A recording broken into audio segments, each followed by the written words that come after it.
A game that you just want to love. We all have them. Some of us have more than one. You may have many of these games. And today we're going to be talking about one that is near and dear to my heart. I want to love it so bad, but there are some things that just keep me from just that little bit extra that I need. If you're a big fan of the world of Thedas, today we're diving into the Dragon Age tabletop role-playing game. If you love the video game and you want to jump into the tabletop, this could give you some knowledge that you might need, but for me personally, there's just a little something extra that's holding me back. Let's talk about it. Let's go!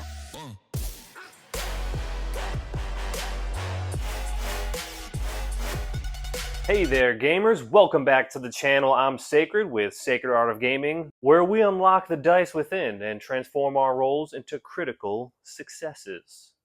That may not work for every system, but you get the idea. Today we're diving into the deep, dark world of Thedas and the Dragon Age tabletop role-playing game.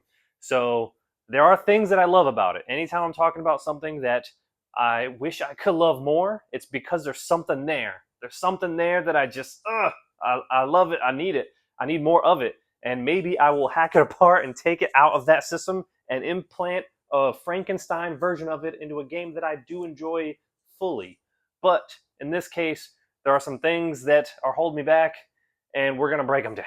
We're going to do a little something I like to call a positivity sandwich. We're going to start with some positive things, because there are aplenty, and then we're going to talk about some negatives, and then we're going to double right back with some even more positive things. And then we can discuss. So right off the rip, I don't want to go into too much detail because this video will be way too long, but the captivating setting, amazing. If you've played the video games, this is just dripping with all of the juicy lore that you already love, and you're going to get more of it. And the game, I will say, does kind of feel like Dragon Age. They did a good job of that. And that part, I do adore. For sure, we're going to put a pin in that for maybe another video, because that could be 20 minutes just that alone. Let's dive a little bit more into like the system and how the game is built and how it works. So if you don't know, it's going to be based on a 3d6 system. One of those d6 is going to be your dragon die.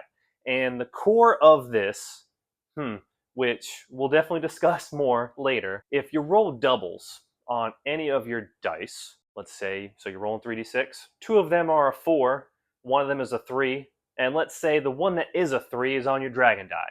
That gives you 3 stunt points that you can work with.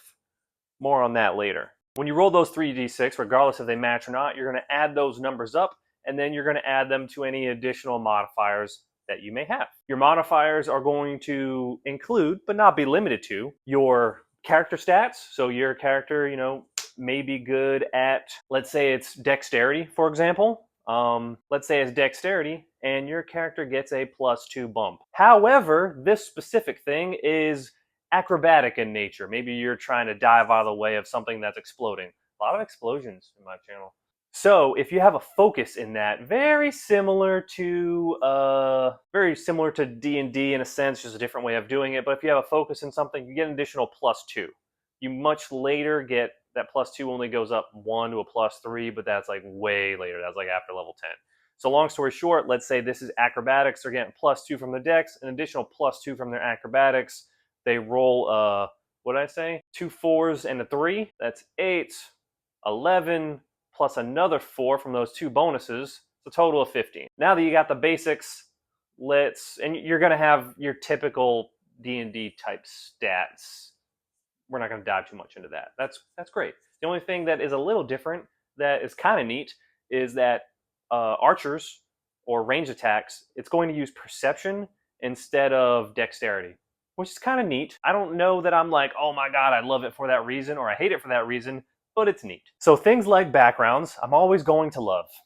It's got a lot of them, and they're pretty good, and it gives you some nice little bonuses and really fleshes things out, especially if you're very familiar with the Dragon Age world. There's cool, like, apostate type stuff, and similar like Dragon Age Origins, you had all of those different backgrounds that you could choose, and it changed the beginning of your game, and also aspects of your game later. It has all that, which is nice, and there's mechanical benefits to it. There are 3 classes, similar to the game.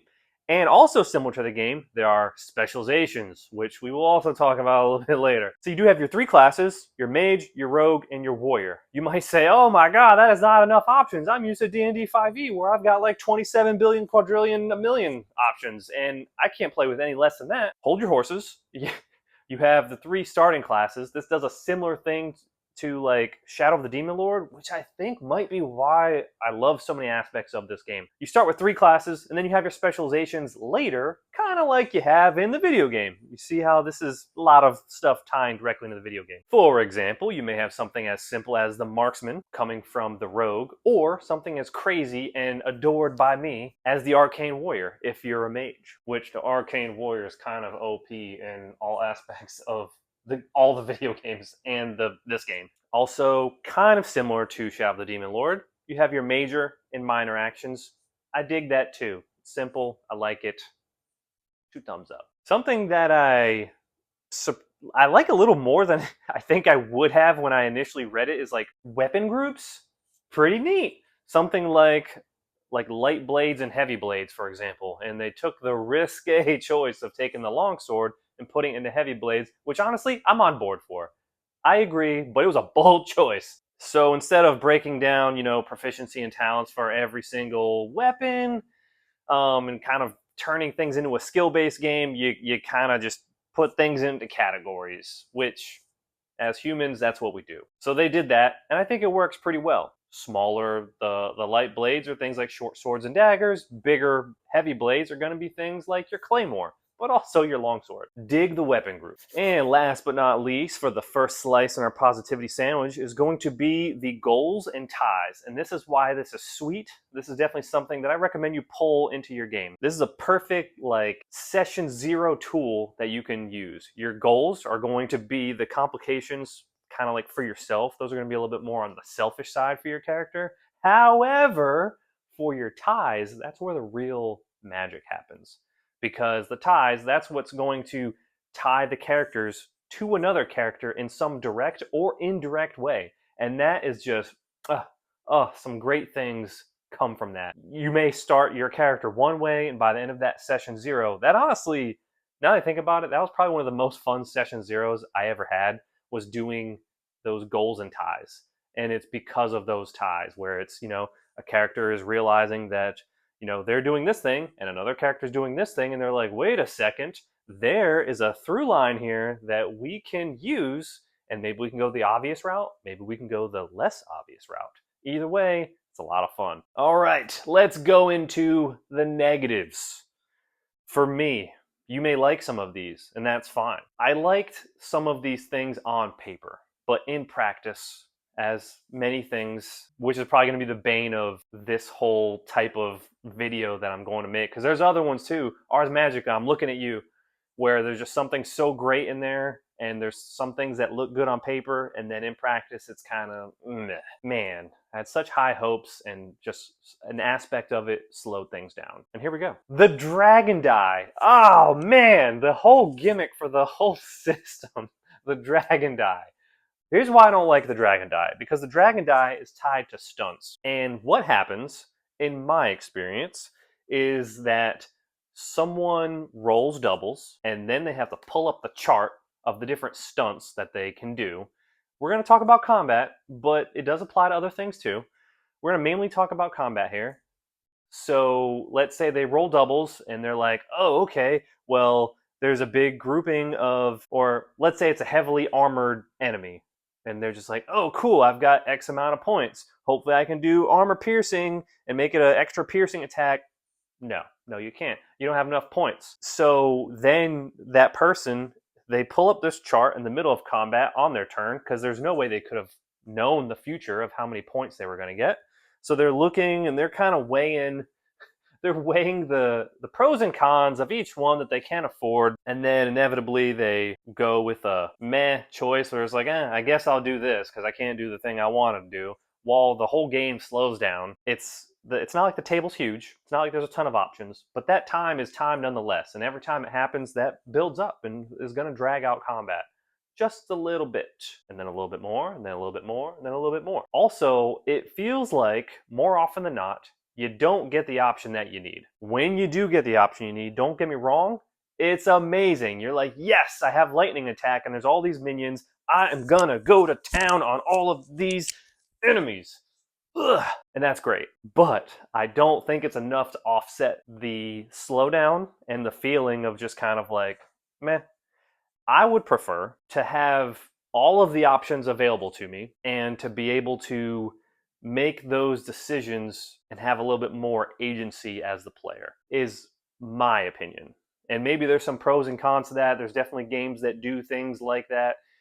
Savage Worlds, Mutants and Masterminds, also some form of that where you've got a bunch of options. Here's a lot of things that you can do. Go and do them regardless of the role that you have. Even 5e, I would say, you've got the fighter. I think there's another subclass. It's not, is it the champion? I forget. There's one fighter subclass that has the superiority die. They can do things with it, and then when they use it, they just tick that die down, and they have an idea of what they're working with. It's not just random. So that's my beef with the dragon die and the stunts. But wait, there's more, because it's not just combat.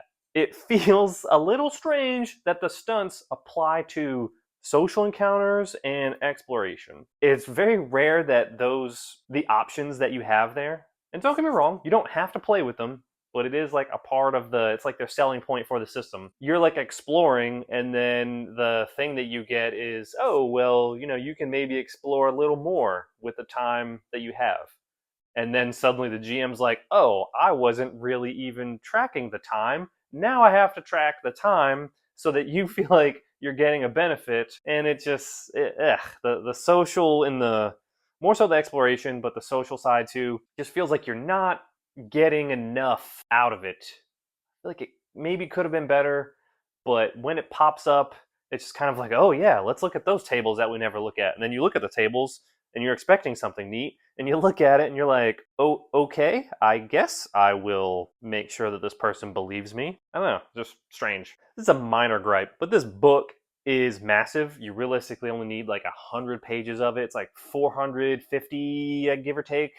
It is huge. There's a lot of lore and stuff in there, and you could go crazy with that. But as far as like the system itself, definitely less than 100 pages that you really realistically need. And it is mostly in the first 100, the exception of some charts and stuff in the back. And honestly, that's really it for the negatives. But that negative is a big negative because it's almost like the selling point of the system. So it's like, man, this neat thing that they tried to do here, it just didn't work for me. And that goes for the age system as a whole. So there's also fantasy age, modern age. Probably should have mentioned that is Dragon Age is a part of the age system as a whole. They all do that. Solo gaming, I wonder if it would be more fun. I have not used it for solo. I'm not opposed to it. It might be worth trying. Maybe that would mix things up, that randomness. But as far as like in a group setting, meh. Now let's get back to the positive. So the specializations, I kind of already touched on those, but those are super dope. I love the specializations, and I love the thematic feel of going and getting trained, similar to like the video game. Moving on. Armor in this game does a thing that I love, that I wish more games did. It reduces the damage, as it should. Pretty simple, straightforward. That's what it does. I love that. It can feel a little broken with some classes later in the game where, enemies are doing a bunch of damage and you reduce a bunch of that damage with every hit. There is like piercing, penetrating damage that does negate that, but armor reducing damage, I like that better than adding to your defense, your AC, etc. Also on the topic of armor, which will go into my next topic of things that I love, is that the armor actually has negatives for when you are casting spells. Unless, of course, you're an arcane warrior. All right, so let's talk about the magic a little bit.